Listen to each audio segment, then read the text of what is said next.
Right before we jump into this video, if you'd like me to send you a free guide to capturing motion in low light situations, just look for this orange box over on FroKnowsPhoto.com, put your name, email address in it, hit send it. I'm gonna send you that guide for free.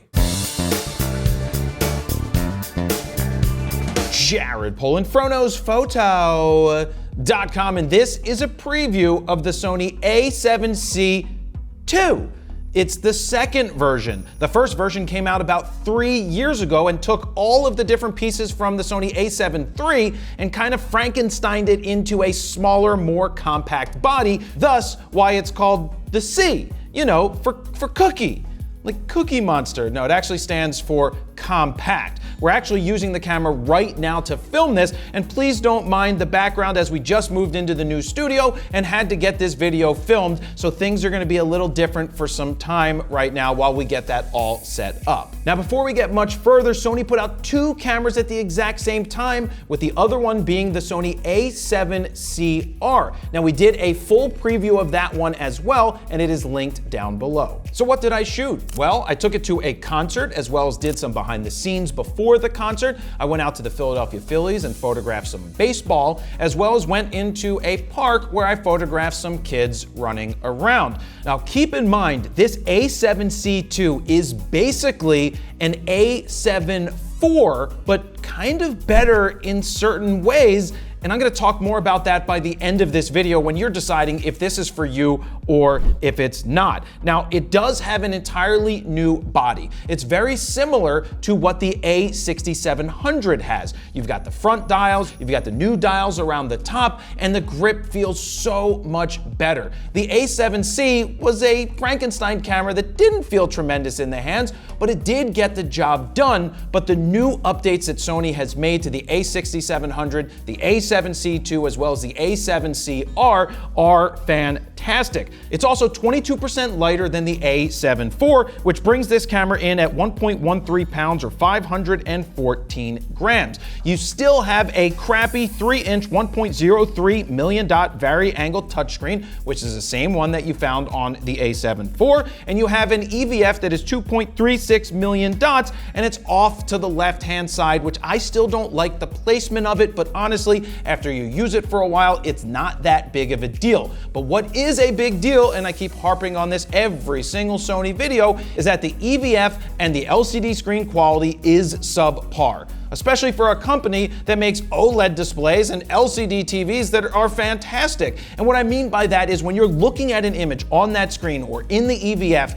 it just doesn't look as good as it should, because when you get it into the computer, it looks fantastic. The JPEGs look fantastic. Now, at the time of recording this, we can't open the RAW files just yet, so we are working with tweaked JPEG files, which come out very nicely. They look fantastic on the screen, but not as good in the camera. So if you're seeing your pictures, you're like, these just don't look great, they're too flat or whatever, just know they're gonna look better when you get them into the computer. Now, for those who used the a7C originally, know that the menu system was the older a7 III menu system. Well, you now have the updated menu system with all the different tiles and swipes and everything that Sony offers you. I don't really dive too deep into it anymore because once you set it up, it's all right there, but you can customize the function button, or you can go ahead and swipe on the screen and see all the tiles. They make it super simple to get to what you need, but they also started to make it complicated because you now have 73 different menu options to get to all of these different things. So they might start to do away with some of them in the future and just keep the easiest ones to get to. In terms of the sensor, you have a 33 megapixel BSI sensor with the Bionz XR processor that is the same exact as the a7 IV, so you should know what type of image quality you're gonna get because it's the same exact of what we've already done with the a7 IV. Same ISO, 100 to 51,200, but where we have a difference is here when we get to the autofocus. You now have that dedicated AI processor for focusing. I said when the a7 IV came out and I tested it out that the autofocus seemed laggy. It just lagged behind. Well, now with this AI processor, which we saw first with the a7 R5, is fantastic. It's a really good focusing system. Now, I did run into one issue when I was photographing baseball where I had the all-encompassing focus on, where it should just find the subject that's right in front of you, and I had a baseball player standing there in the batter's box, and somehow it went to the IAF of the coaches in the dugout behind.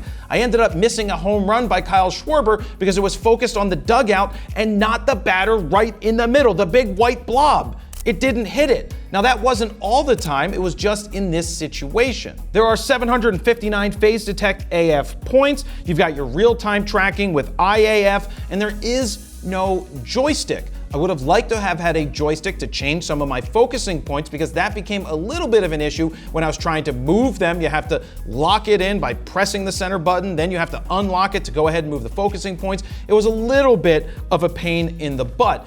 Unlike Canon, which auto-selects between people, cars, airplanes, and animals, the Sony doesn't do that. You still have to go in and independently select between the animal or people. So I generally just leave it on people.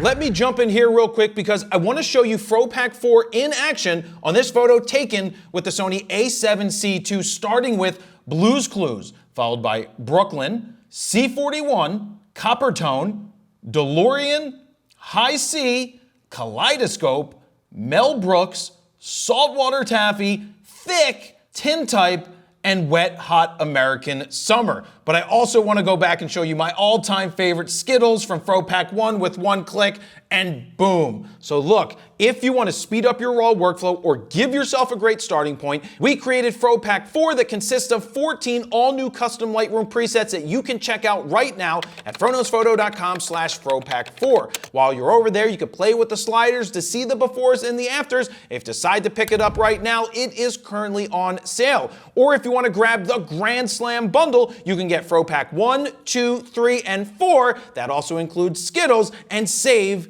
even more. Now, let's get back to the video. Just like the a7 IV, you get 10 frames per second with the mechanical as well as the silent, and if you were gonna shoot uncompressed or lossless compressed RAW, you're only gonna get about 6 frames per second. Once again, it's weird that you're getting 10 frames per second with the mechanical and 10 frames per second with the electronic shutter. In this day and age, you should be expanding how many frames per second you get when you shoot with the electronic shutter. So at this point, this camera is really not meant, or there's really no reason to shoot it in the electronic shutter mode unless you absolutely need to shoot in silent. And one of the main differentiators between the a7 IV and this a7C II is the fact that you only have one UHS-2 SD card slot inside of this camera. That might be a deal breaker for some, but you're gonna have to weigh the options to say, is the better autofocus better? Is this camera better for me? And then you're gonna have to worry about one card slot versus two. Now it has the same battery, so you're gonna get the same battery life, but the biggest thing is 2 card slots in the one camera, 1 card slot in here. It would be nice to see an option for, say, a micro SD card slot. If they can't put 2 full-size cards in there, then put something else smaller in there so you at least have the ability to shoot redundant. But it's one thing to tell you how the autofocus did, but why don't we just show you a montage of all of the focus in action.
Now let's jump into the video features that are exactly the same as the A7 IV. There's no difference. Now we're shooting in S-Log3 with the A7C II in 24p. So here's what you get. You get full width 10-bit 422 4K, which we're shooting in 4K, up to 30 frames per second, oversampled from 7K with full pixel readout. Now if you want 4K 60, you gotta go into the Super 35 mode. Now in terms of overheating, we didn't really use this camera outside of the studio, but Sony says that you will get up to 90 minutes of 4K 60 recording.